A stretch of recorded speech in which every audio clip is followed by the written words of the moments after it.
తదుపరి మిథున రాశి.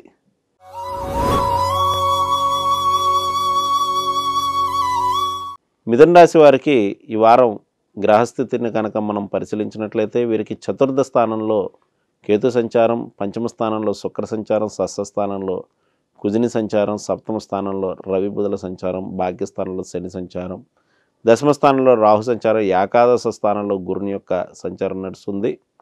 వీరికి మనశ్శాంతి తక్కువగా ఉండడం, దైవ కార్యక్రమాల పట్ల ఆసక్తి ప్రదర్శిస్తూ ఉంటారు. సంతాన నిమిత్తమే కొన్ని ముఖ్యమైనటువంటి నిర్ణయాలు అనేటువంటివి తీసుకుంటూ ఉంటారు.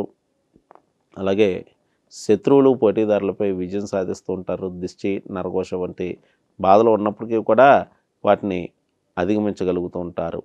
అలాగే జీవిత భాగస్వామికి తమ వంతు సహాయ సహకారములు అందిస్తూ ఉంటారు. వృత్తి వ్యాపారాదులు అభివృద్ధికి నూతన ప్రణాళికలు అనేటువంటివి రచిస్తూ ఉంటారు.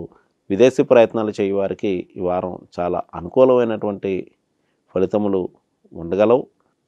అలాగే శ్రామిక రంగం వారికి ఈ వారం అనుకూలమైనటువంటి ఫలితములుగా చెప్పవచ్చు. అలాగే ఈ యొక్క పురోహితాది మంత్రశాస్త్ర విద్యలు, పురోహితాది విద్యలు ఎవరైతే వారు ఉన్నారో వారికి అనుకూలమైనటువంటి సమయంగా చెప్పవచ్చు.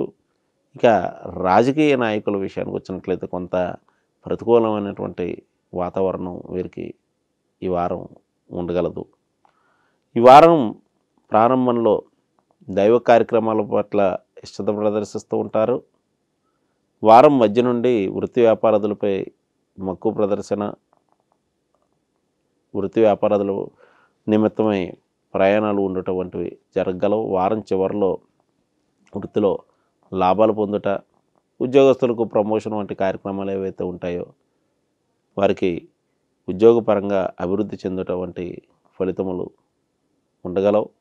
వీరికి ముఖ్యంగా నడుము, పాదాలు, ఉదరానికి సంబంధించినటువంటి సమస్యలు ఈ వారం వీరికి ఉండగలవు.